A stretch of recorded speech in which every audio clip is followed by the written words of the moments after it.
presence of our dearest instructor, Mr. Rafi Taban. Good evening, sir. Good evening, everyone. Ladies and gentlemen, welcome to our debate 2017. With the topic of abolition of the Commission on Human Rights, I am Risa Manares de los Reyes. And I am Maribel A. Salvania, your MC for this evening. Before we will start our program, we may request everyone to please rise for our invocation to be led by this Irish Octave And to be followed by our national anthem and striving power.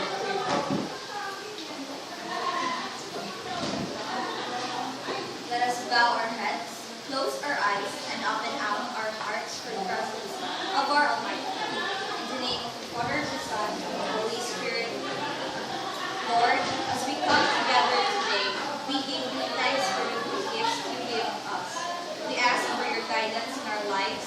May your goodness and love be present amongst us today. God bless our gathering with unity, hope, and vision. Lord, we pray for unity. Build in all us a deep respect for one another so that we may be one. Lord, we pray for hope. Come stir your hope within our hearts and renew our faith. Please help us to be brave. May you guide our words tonight and let your wisdom be our thoughts. We ask all this in the glorious name of Jesus. Amen. In the name of the Father, and the Son, and the Holy Spirit. Amen.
Please be seated.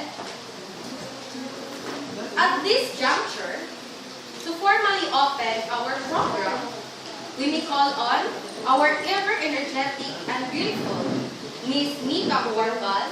A round of applause, please.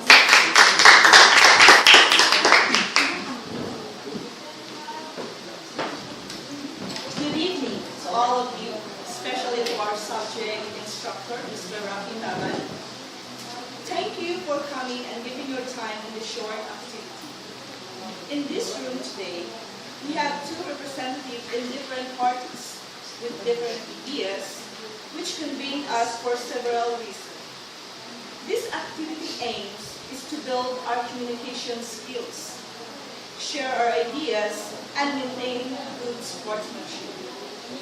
So I expect that the activity will be productive and the next few minutes will be enjoyable. So once again, thank you and good evening.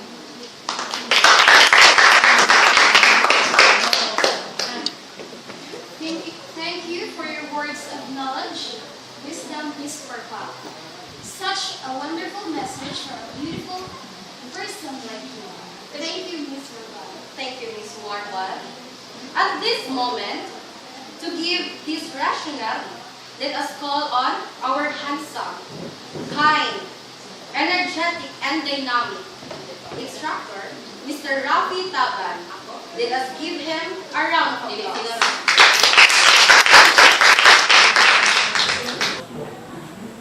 Okay, good evening everyone. Good evening, sir. Okay, so tonight is really a good night for all of us. I know you are very tired of doing researches, no, about the topic for our debate.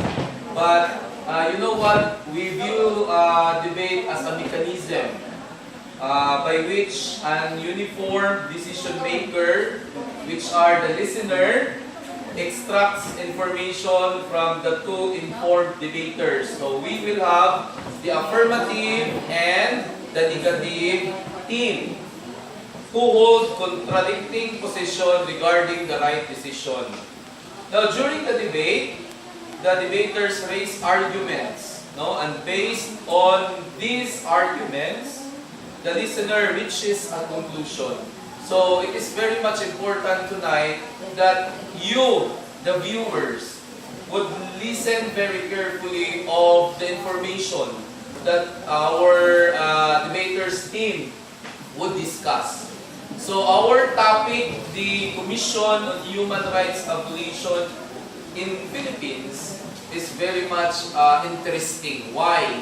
Just recently, our president, no, announced in mass media the abolition of the Commission on Human Rights. So some said that this is only a joke, but according to the president, when his temper gets off, then maybe it might come to an end, no, the Commission on Human Rights. But we have the two teams, no, they are going to discuss, so we will listen very carefully.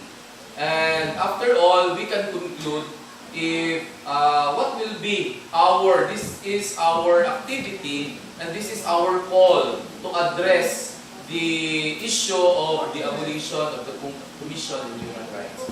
So, advance my felicitations to one and all. Congratulations for a very job well done. Thank you and good evening. So at this time, we will introduce all our judges.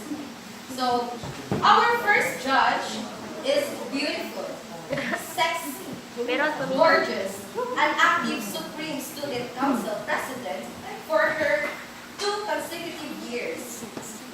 Graduated her elementary at San Isidro Elementary School and graduated her secondary at Kibatang National High School. She believes also in the saying that nothing can be accomplished until we take the first step.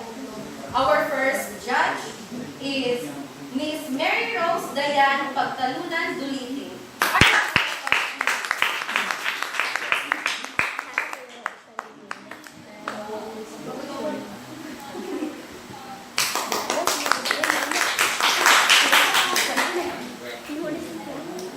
For our second judge, he is from Inubulan, Salay, Misamis Oriental, an aspiring composer and singer who plays guitar and drums.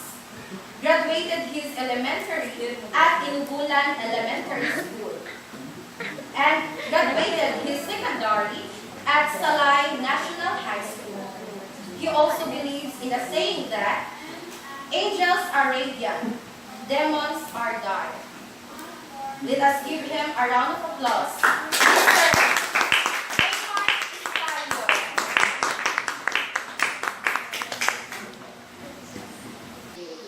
Our third judge is our dearest instructor, Mr. Rafi Tabat.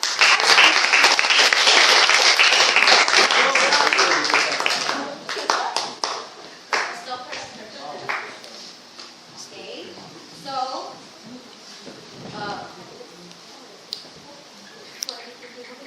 as a part of the debate, without these individuals, specifically our judges, we can't able to calculate the points of each team.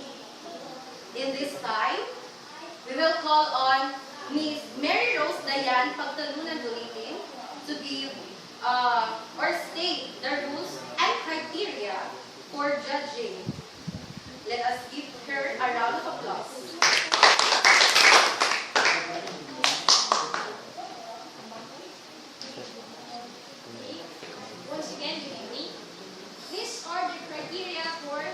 judging for the negative and the affirmative team.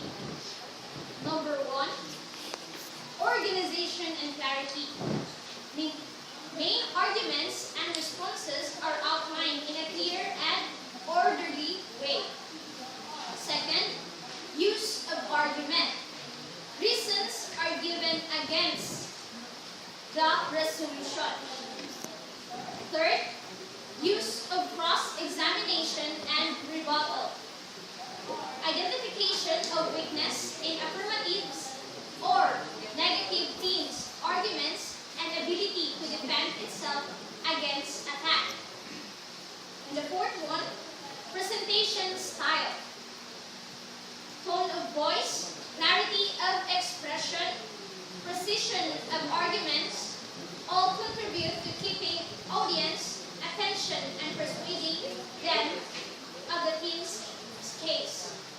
So, once again, good evening and good luck to everyone.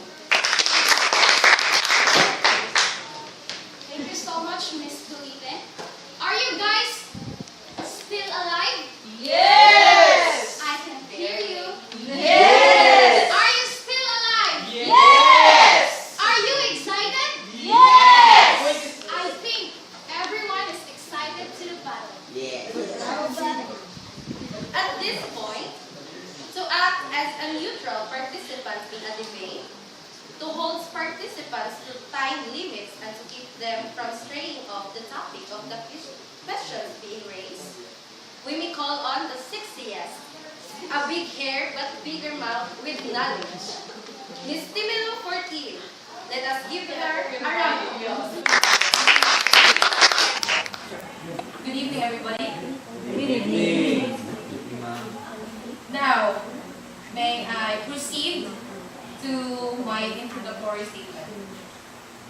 The Commission on Human Rights is an independent office created under the 1987 Constitution of the Philippines with the primary function of investigating all forms of human rights violations involving civil and political rights in the Philippines. For months now, there have been an escalating amount of speculations that the government, the President in particular, is willing about the abolishing of the Commission following its supposed interference in the actions of government security forces in conflict-torn Mindanao. We in the College of Education, Bachelor of Secondary Education Suite of BSU Salay External Study Center, take an interest in this issue because we have sometimes wondered about the work of the CHR. We wondered when it figured as host in bringing to the country the UN Human Rights Council reporter Agnes Calamar. We wondered about it when the Commission turned in a nobody's fault report on the massacre of 44 Special Action Force or SAF commandos in Mama Sapano, Maguindanao in 2016. We also wondered why the CHR could contribute no significant information to the inquiry conducted by the Senate on the alleged killing of drug suspects by a Davao Death Squad in Davao City many years ago. Most of all, our interest was steered by the declaration of CHR officials that the Commission will investigate only alleged human rights violations by state agencies or officials and operatives of the state. Alleged human rights violations in the private sector committed by private organizations or individuals are completely outside its concern. The Commission exists to build a case against the government or its representatives. These intriguing propositions have impelled us to conduct a debate and study the issue at length. This gives birth to the resolution, Abolition of the Commission of Human Rights in the Philippines. Agree or disagree? Now to formally start our debate, let me call on our delegates to introduce themselves and the two opposing teams. From the affirmative group,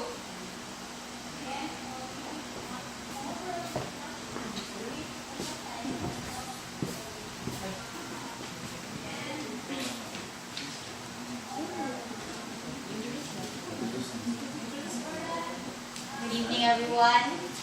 I am Lani H. Kabakulan, and I am on the affirmative group in which I want to the abolition of the Commission on Human Rights.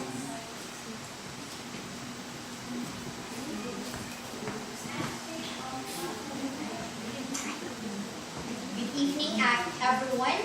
I am Jahazel May Ombal, and I am the rebuttalist of the affirmative group.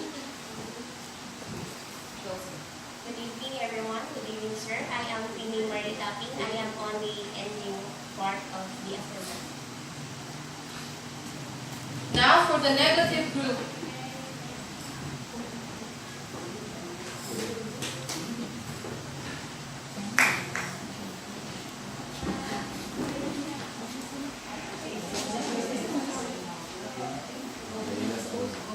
Good evening, everyone. I'm Marvin Donfree, and I am in the side of the against of the abolishment of the Commission on Human Rights.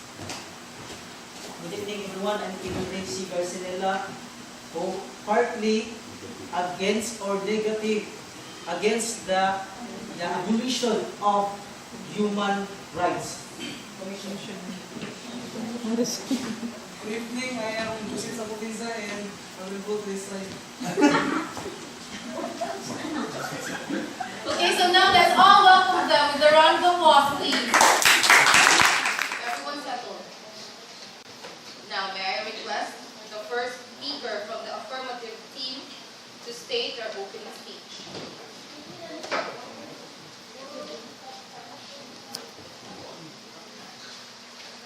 Good evening once again. CHR, or Commission on Human Rights, knows nothing. The Commission on Human Rights does not provide real service to the nation. First is about the Commission during the months of fruitless inquiry by the Senate into the extrajudicial killings in the drug war and the Davao Death Squad, or the DDS. Second, the Commission, if it were really doing its job, should have been able to answer the question whether the DDS did exist. It could have provided a confident answer to the question whether human rights were violated in the city or how the Davao practice was expanded to the national level in President Duterte's war on drugs. It should by now be able to speak with the authority about the reality or falsehood of extrajudicial killings in the drug war. The CHR, or Commission on Human Rights, has acted as if it were a constitutional commission, but it is not, because the pertinent constitutional provisions read, Section 17, there is hereby created an independent office called the Commission on Human Rights. Yet in Section 3, until this commission is constituted, the existing Presidential Committee on Human Rights shall continue to exercise its present functions and powers. The Commission on Human Rights is composed of chairpersons and 4 members. The Constitution requires that a majority of the commission members must be lawyers. But the current chairman, Chito Gascon, appointed by the President Aquino, is not a lawyer. The Supreme Court is in Carino V. Commission on Human Rights 204 SCRA 183 of 1991 declared that the Commission does not possess the power of adjudication and emphasizes that its functions were primarily investigatory.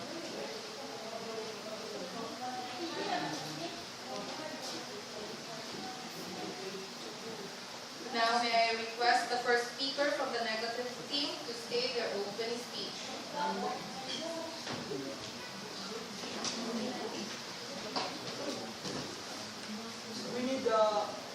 We need a commission on human rights now more than ever. The protection and promotion of human rights is one of the backbones of of our society. It ensures that each person's dignity isn't taken for granted and that no one is dehumanized or abused by the power of structures that are meant to protect us. We should all promote the human rights because it is what will make our society more humane.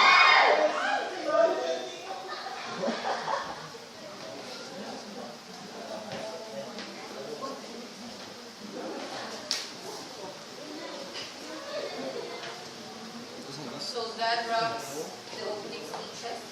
Sige lang. Now for the second No, one. The second speaker from the affirmative team may now state your rebuttal.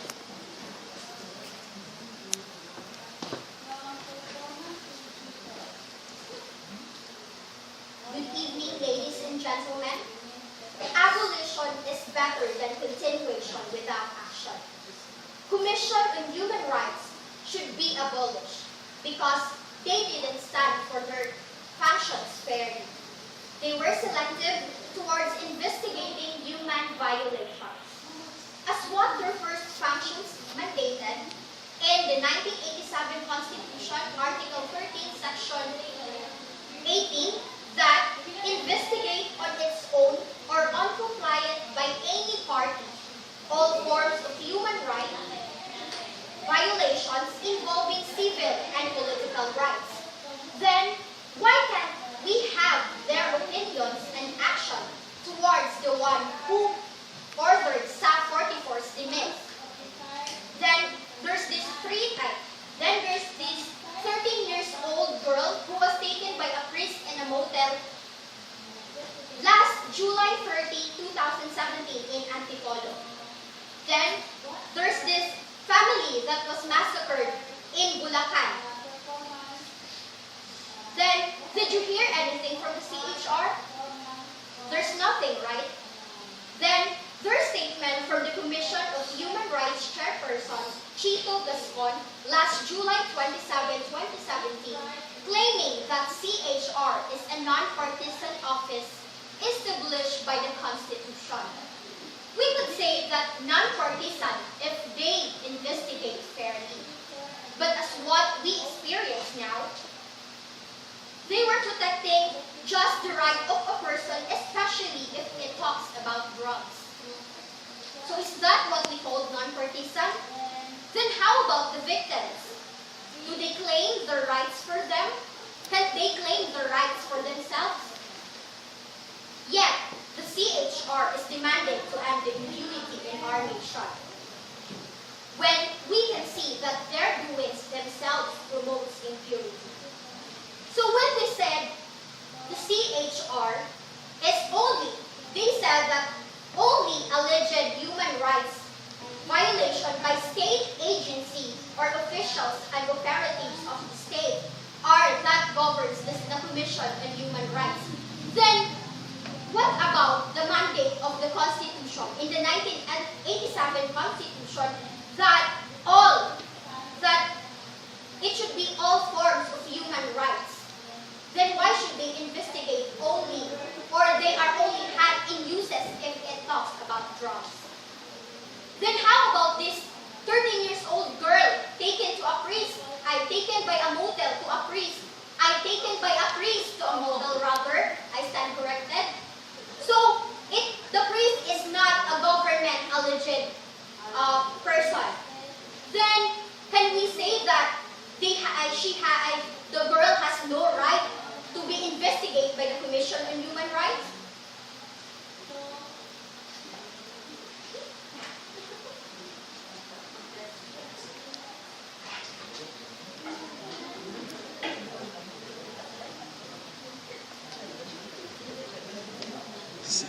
What strong points you have there, miss? Now the second speaker from the negative team may now take their rebuttal. Good evening once again, everyone. So, this is my rebuttal. But I did not directly answer those questions, but so, CHR is an independent, non-partisan, always established by the Constitution. So it is clearly stated that this CHR is established by the Constitution. No? That this CHR is anchored in the Constitution. So it is clearly manifested in us.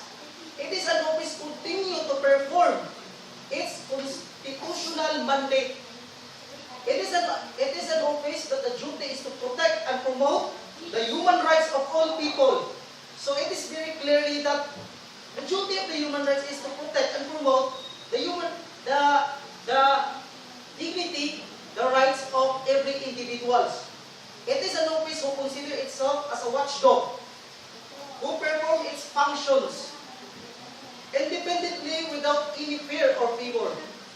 So, if you clearly see the television, the news for this time is the CHR is always give a strong and courage to answer all those questions that given to them. So in short, they really force to maintain the CHR because their work is to protect and promote the right of every Filipino. That's why CHR is very strong. They have a courage to face all the people. Even there has many bashers from them, but they are not affected because they know that they're doing is right.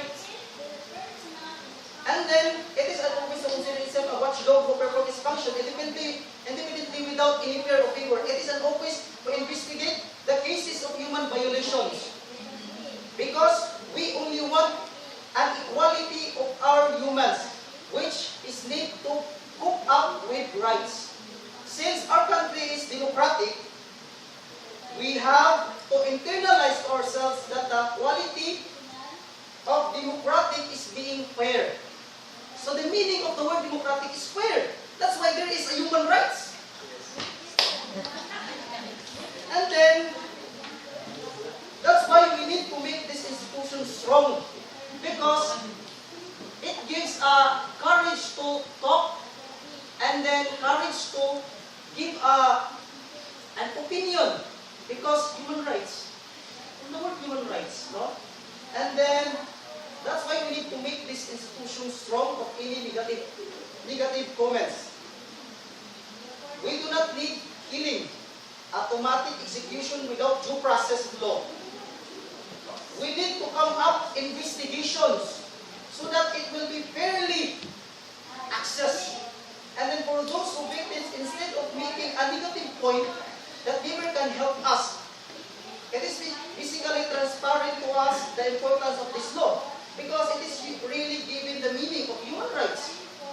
Human rights is very effective since the beginning of our Constitution. From the beginning of the establishing of the Constitution, it is clearly stated that the CHR is very effective since the beginning until now. But now, there's a lot of bashers who give us. And then, it is usually given the meaning of human rights because, in the first place, it is already gap in our Constitution. Remember, human rights is already anchored. Okay? Remember, human rights is already anchored in our Constitution. So, it means human rights is anchored to the Constitution. Bill of Rights, Article 3. All the rights of every individual are claimed on that article. And then secure enjoyment, life, liberty, or freedom, property, due process of law, fairness, justice, equal protection, and anything that includes the human rights is stated there. So it means without human rights, you cannot talk in this front. This front, you cannot talk without the human rights because you have a right to express your ideas. You cannot express your ideas without the human rights. And then, if you want to understand clearly, human rights affect individuals. That's why we have to maintain this faith and treatment to us. We will fight for what is right for our people who are seeking for justice that will lead to a successful investigation. With the help of the human rights institution, we will secure the life and right of individuals. Remember, human can define the word rights. And all need that to live fairness and be without undiscriminated. So, according to them, so in short, those problems that we tackle about this sub, and then then rape, risk, we are not happy with that. Do you think we are happy? No. But our job is to secure or give an proper and due process of law. We cannot directly judge a person without the due process of law. We need to hear the hearing of every individual of their opinion. Because human rights, from the word human rights, you have the rights to live, right to choose your first, rights to live. And then, that's all about my rebuttal.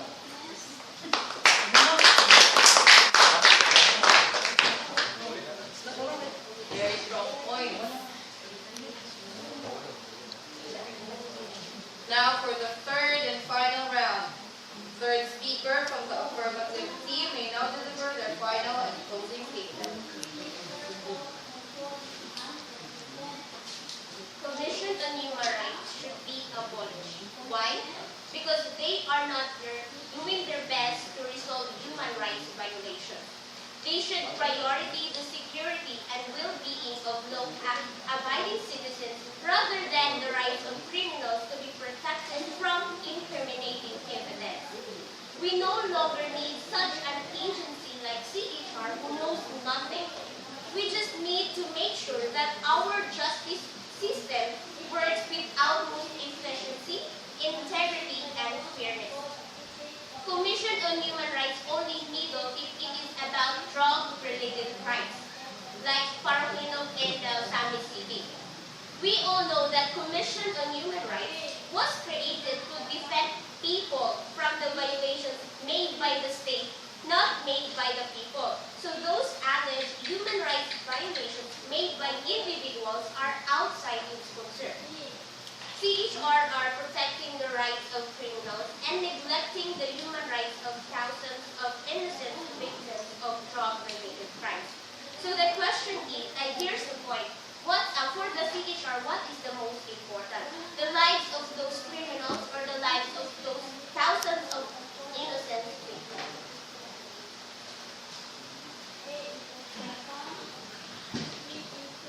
The third speaker from the negative team will now deliver the final closing statement. So if you feel the need to rebut any point, you may do so.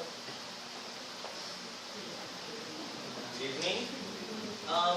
Commission on Human Rights are those rights without which life with human dignity has no meaning, which explains why these rights are considered the very basic rights internationally.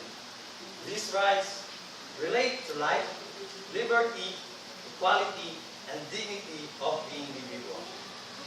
Commission on Human Rights are international moral and legal norms that aspire to protect all people everywhere from severe political, legal, and social abuses. Examples of human rights are right to freedom of religion, the right not to be tortured, and the right to engage in political activity. Commission on Human Rights is one of the most important part of the government that supports the good program they are making.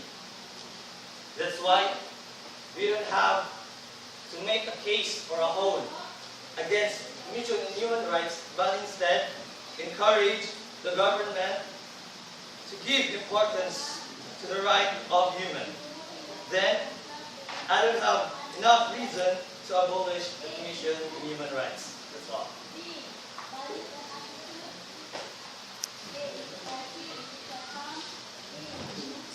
At this juncture, ladies and gentlemen, may we ask the audience and or the judges for any questions or clarifications for the delegates.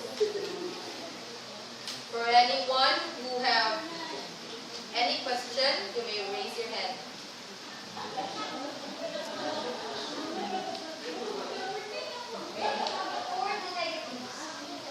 you have said, CHR are watchdogs. So why is it that the affirmative said that CHR don't know, or nothing's important that, or nothing's, they don't know nothing. They have said, you have said that CHR are watchdogs, but why is it? What can you say that they have said that you don't know nothing?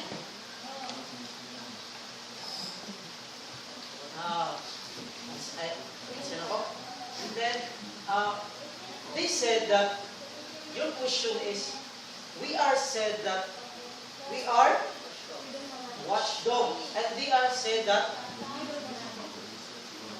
normal because we are negative, and then they are affirmative. So they will say that we have no nothing because they are against. But they say that we have no nothing. We are not talking about the capabilities to think, but we are our topic or what our point is the Commission of Human Rights that we give up. This is opposite. The question is opposite sa watchdog, which means that we protect the people who have a rights, who have a rights. So my point is the meaning of this dog watchdog is we are the one who monitor those people who did not maintain this or did not acquire those quality. That's why we CHR maintain our works to maintain the equality of the every individuals.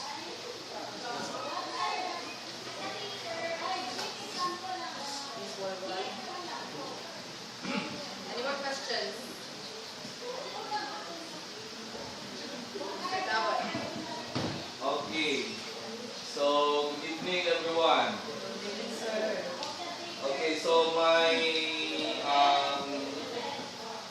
question is coming from the point of view of the Article 13 of the 1987 Constitution states the social justice and human rights. No? Article 13 of the 1987 Constitution, Section 17 to 19 states that the Charter provides for the creation of a Commission on Human Rights, which the Congress is asked to constitute. Now, in Article 2 of the same Constitution, Section 14, Declaration of the Principles and State Policies, that the state values the dignity of every human person and full respect for human rights. Now, why is it that you have mentioned that the Commission of Human Rights, okay, for the affirmative team, that the CHR practice selective practice on exercising their powers, for in fact, devalue the dignity of every human person. Now, if you are going to what do you call this one? If you are going to focus on pushing, eliminating or abolishing the Commission on Human Rights, then you probably do not instill the value of dignifying the human rights. So, actually, we made mention that we want to abolish Commission on Human Rights. establishing the human rights of every Filipino.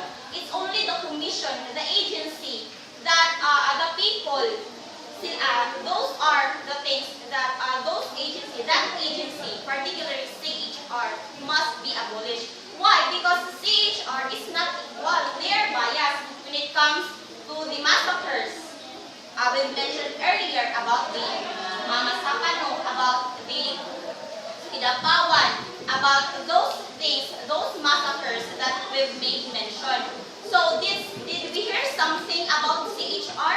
Did they have those, their function is to investigate about those matters, yet we hear nothing. So how about those victims?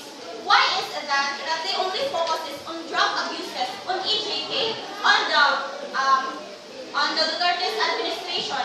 How about those victims of the massacres? How about those rape victims? So how can we ensure human rights if the Commission of Human Rights itself do not possess those qualities must be possessed by the 1987 Constitution? So it's not. It's biased. It's unequal. So how? But no, you have no answers. You're quiet. Yet you always say we are equal, we are non-partisan. But no, it's not. In reality, you are in partners with the yellows. You do not cooperate, you do not participate with the Duterte's administration. Because you only rely on the team on the party in which you know that they will support you, not you only know about those things, about drugs, about killing. Yet you know nothing about massacres because you do not know.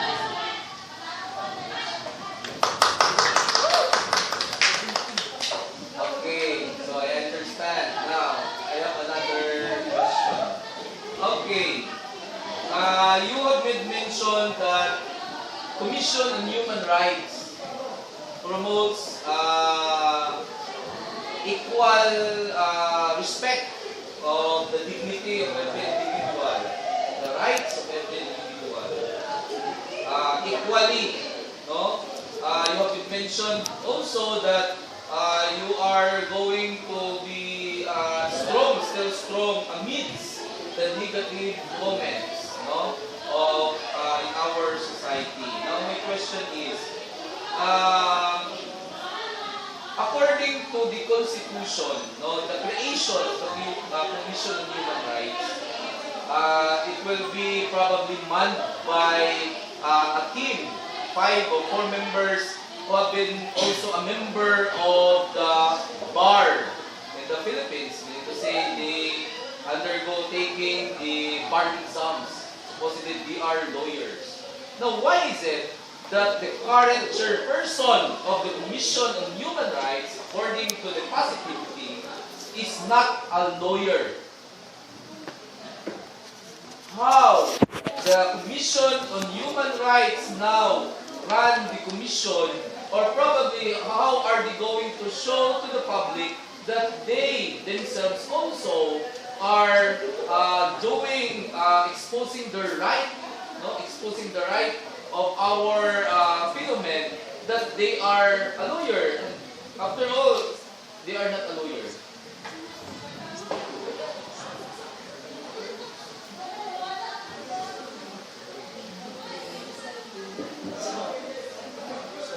For that answer, for that question, I will answer that. So, from that question, that it will be a lawyer if it should be a lawyer. My dear friends, it is not a matter, but the matter is they do their job that to protect and promote the right of every Filipino people. Yes. There's no stated in this Constitution that it must be a lawyer. There's no in the Constitution that it must be a lawyer. So my point is, it is not a matter, but the matter is the works that they give their best to promote and protect the right of every Filipino. So Okay, another. Okay. The affirmative team said that you did not possess the power of justification of all the crimes happened in the Philippines. You only focus on the drug lords, the persons who are in the political powers. How about those people living in Mindanao, in Visayas, who are victims also of the massacre? The marginalized person. Where are you during that time?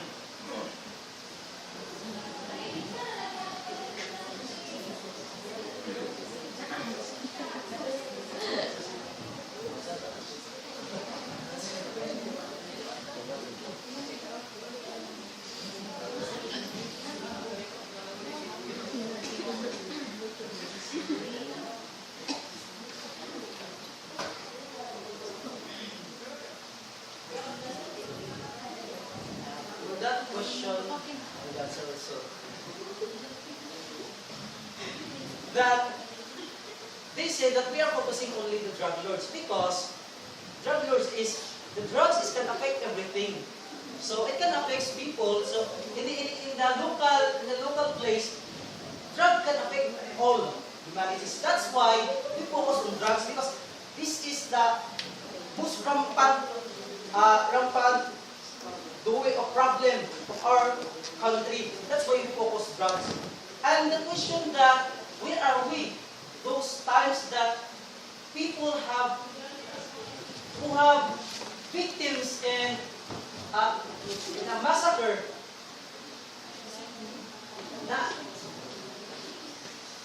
We have on that day or that happenings.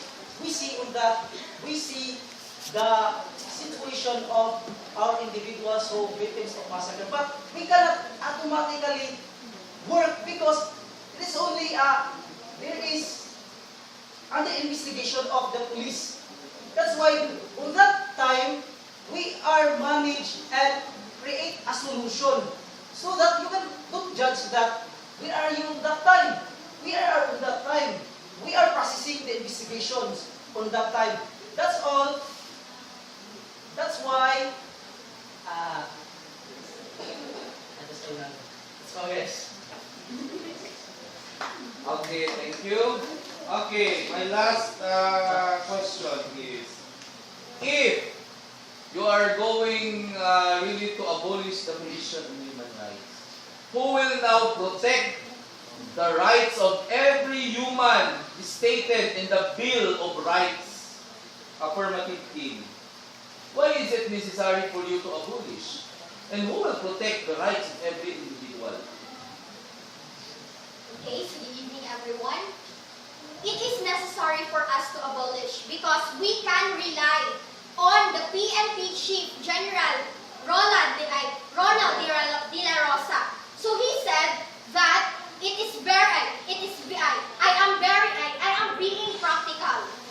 With or without CHR, we can do our jobs without violating any human rights. With or without them, we don't need them to watch us. Okay, so it is very necessary to abolish to abolish Commission on Human Rights because they are not focusing or giving the right privilege to the human being. They are not serving justice to everyone because they only focuses on the drug criminals, not on the victims of the drug. So it is. What would you prefer? Your family can be killed anyone by a drug addict, or we can kill that drug addict, that one single drug addict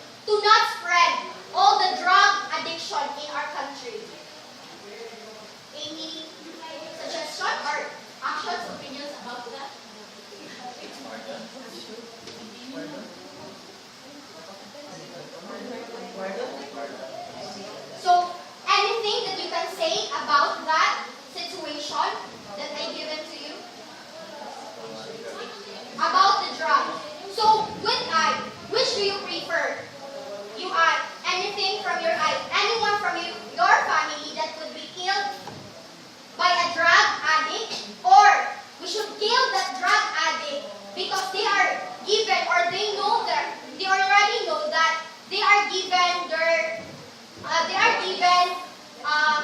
warnings by the tukhang yo. So the government give them the information to stop, to get jailed, or to die. So if they choose to continue their wrongdoing, then they choose to get jailed or die. Then what do you prefer? Actually, there are some ways that we can solve that problem. Not killing those who are drug addicts. What's the purpose of the rehabilitation center? We can send them to the rehabilitation center to change them. And between what's your option? Like killing my family or one member, and then if it is necessary, if we have been through this rehabilitation center and we have nothing to do with a drug addict, maybe we can put him to jail, or if it is not useful, maybe we could eliminate them, terminate them.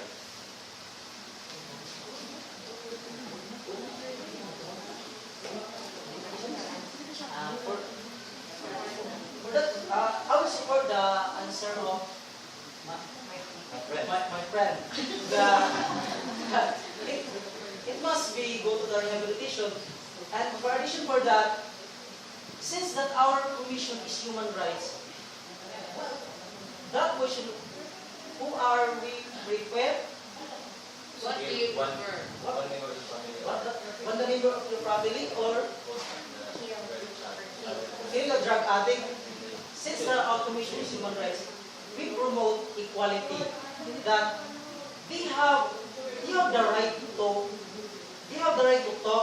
in the front of and they have the right to talk their opinions, because we do not agree that we do not say that we agree the doings of the killers, but we promote equality of the humans. So that's all. So always remember that once an addict, always an addict. So what's the purpose of rehabilitation center if that person itself, if that addict is rehabilitated, then after rehabilitation, surely that person will use drugs again. So you always say Commission on Human Rights possess equality on human rights, yet you yourself don't know what that means. You only know you only say equality, yet you do not possess those qualities being human rights. You only say, yet you do not act. Always remember that those things that we've mentioned are in reality, while you only say a fact, not in real life. You only say equality. Yet, where is the evidence of your equality?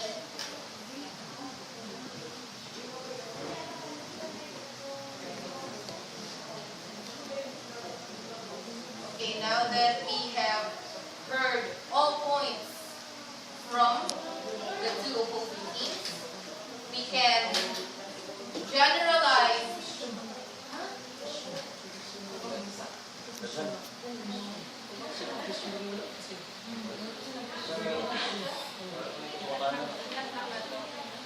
Okay, so let's give the opposing team, the negative team, to the chance to ask their question.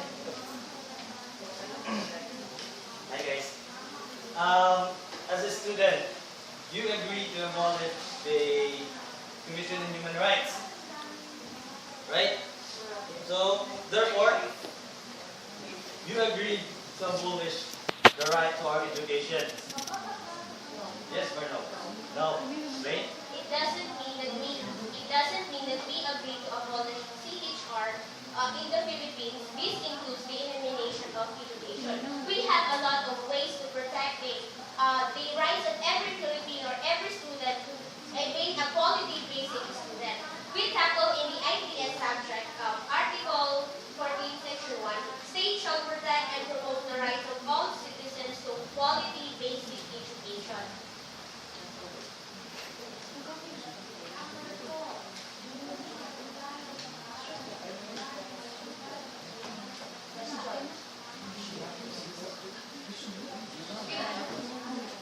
Okay, my question is, since that human rights, what is wrong about human rights? From the word human rights, which is the right of every individual. So what is wrong about human rights? Why you are against it?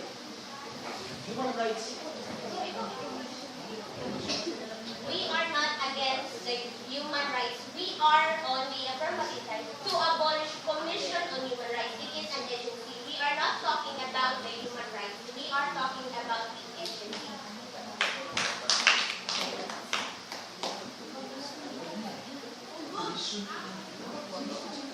Basically, they said that they are not against human rights. They are only against the agency.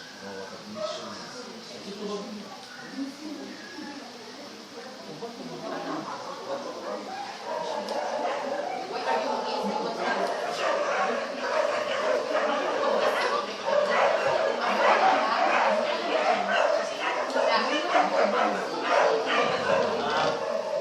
You said that you are only against the agency, not with the human rights. For particular, are you going to replace the agency or you're just leaving your own? We will replace the CHR with another agency Or that protects you the can leave your own?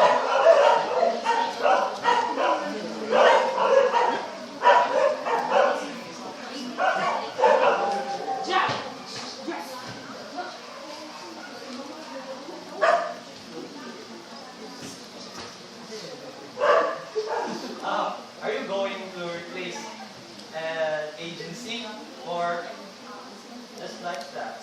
You're just living independently. Actually, abolition.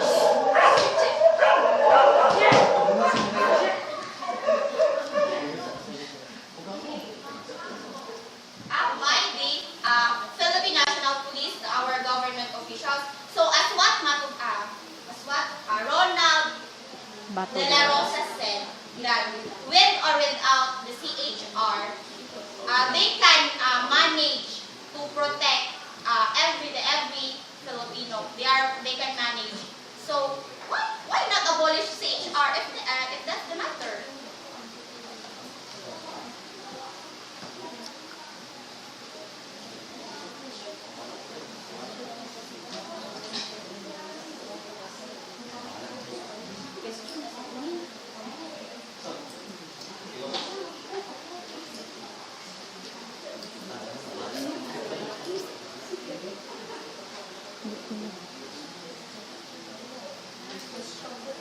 Any more questions?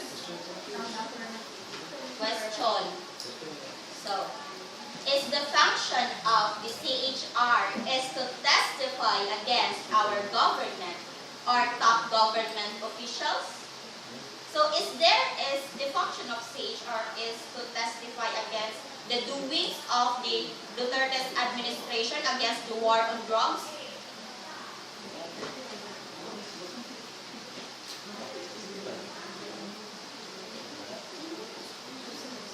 For the specialist question is the CHR it doesn't testify about the information. The function of this is to investigate what the perform of any human relation of about the in the political. So, I follow up question. So, you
basically what the human rights reported to Agnes Callamard, who is the United Nations Human Rights Rapporteur, are all still allegations. They have not been proven to be true yet. Yet they still submitted the report for Agnes Callamard to discuss to the whole world that the Philippines, or the Duterte government in particular, are doing massacre to all the drug victims, drug syndicates in the country. The investigations are under, the incidents are under investigations pa. What can you say? Ito nga. Nanakan sir, nandun sir, nandun.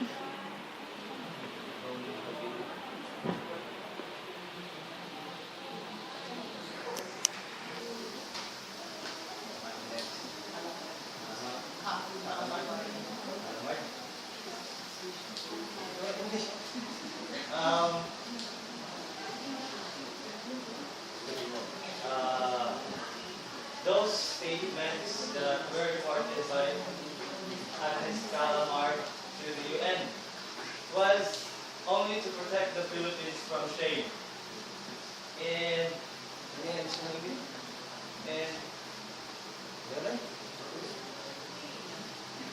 that is to protect our country from shame to the other countries. Because if we are going to tell the 100% truth, it would be a disaster to our country. We're going to have a negative feedback about the other countries. That's all. Any question?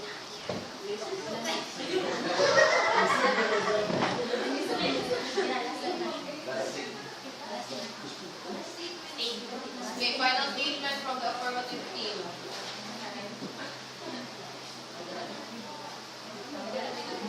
CHR is an institution stuck in the past that no longer exists.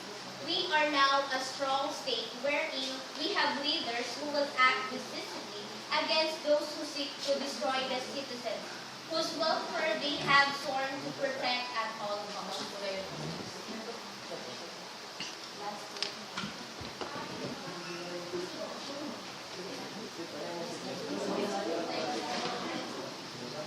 The CHR, its commissioner can stand with guard its independence in the performance of its mandate.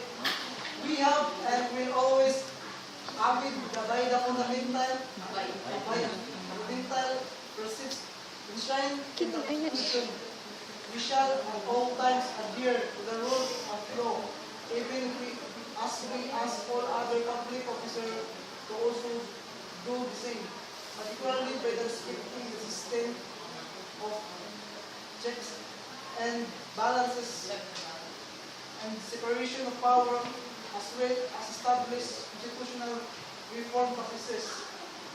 We hope that a regime of truth, freedom, and justice anchored upon the dignity of all might ultimately prevail.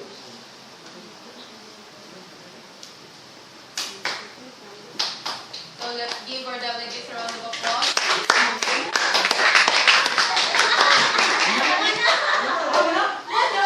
Now, as we wait for the tabulation of reports, may we call in our audience for their intermission number.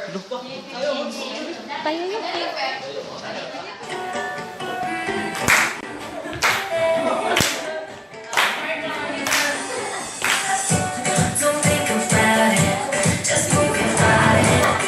Listen to the music, sing all it all. Just move those left feet, go ahead get crazy. Anyone could do it, sing all it all. Show the world you got that fire.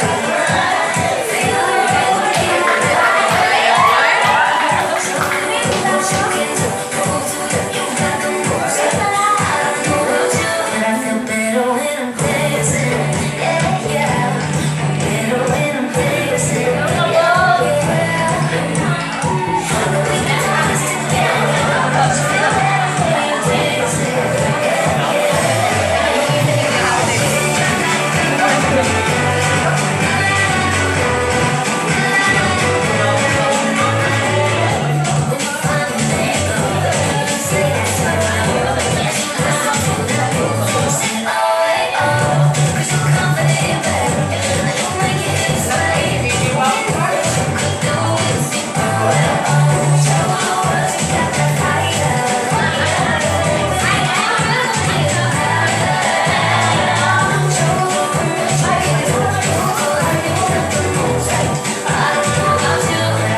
declaration of the winner.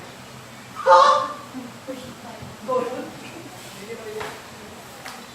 round of applause.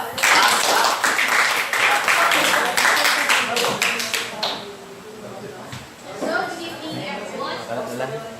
Yan lang sir, pagkupil lang. The rating in the tabulation is final. And the result is outside. Yay!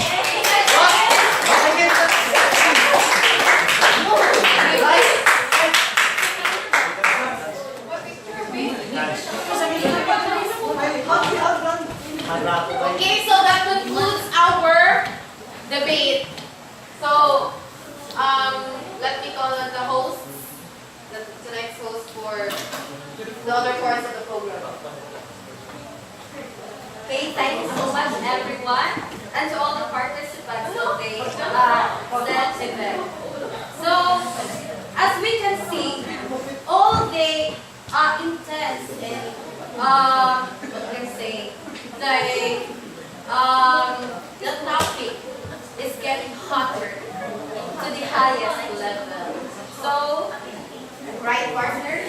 Yes, of course, partner. As we can say, it's getting hotter here. To the highest level. Okay, so in this debate, we know that it helps us realize that we have different points of view in different topics and of course in different aspects of life. But we, as a human being living in this world, we have also the heart to accept different points and reactions. So much for that. And for the last part of our program, let us call on again our dearest instructor, Mr. Rafi Taban, to give his closing remarks. A round of applause.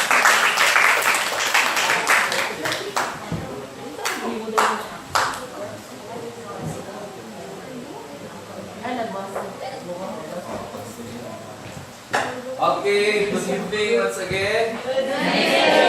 Okay, so I apologize to the EdTech students for taking the time. Is it okay for you? Okay, so as a remark for all of us, congratulations for the congrats to the ladies for the affirmative side. And for the boys, congratulations also for the pending the negative against the abolition of the Commission on Human Rights. You know what? When we talk about the abolishment of the Commission on Human Rights, the Commission on Human Rights is created, duly recognized by the Congress. It was in the 1987. When after the regime of President Marcos. So it was created upon the Constitution. So it is not easy to abolish the Commission on Human Rights because it is created and stipulated in the 1987 Constitution. It was approved by the late President Corazon Aquino. But it is also a mirror for all of us that the employees under the Commission on Human Rights must also adhere to the vision, mission, the mantra, and goal of the Commission. Because if the Filipino people will see the efforts, the unethical efforts, the bias decision, the unclarified investigations of the Commission on Human Rights, it will then happen once again the people power.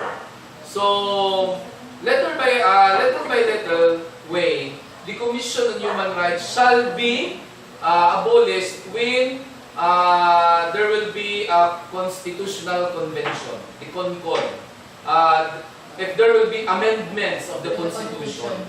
So if there will be a constitutional convention to amend in one of the policy to abolish the Commission on Human Rights, then it will happen. So that will take too long, no, of the process. But as for now, we will enjoy our rights freely.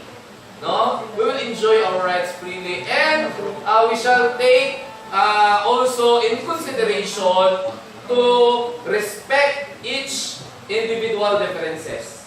Okay? As we live to the democratic country of the Republic of the Philippines. Congratulations and good evening. You deserve a +10 for concern. Thank you. Good turn. Okay, that's for the performance class. Okay? I see you walk by extra fly, baby. Where you going? Can I roll? Is it cool if I come with you, baby?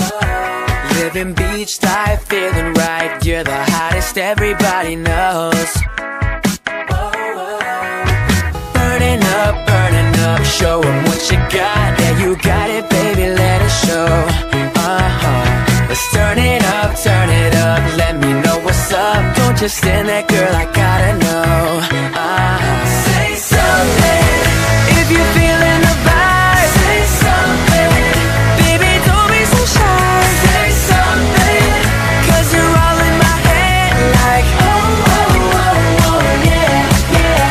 Say something, 'cause you're driving me crazy. Say something, 'cause you're driving me wild. Say something, the way you work it, baby, it's oh, oh, oh, oh, yeah, yeah. And when we talk, girl, fireworks, something like the 4th of July. You're super hot, fire hot, something like the sun in the sky. Burning up, show 'em what you got. Yeah, you got it, baby, let it show. Let's turn it up, let me know what's up.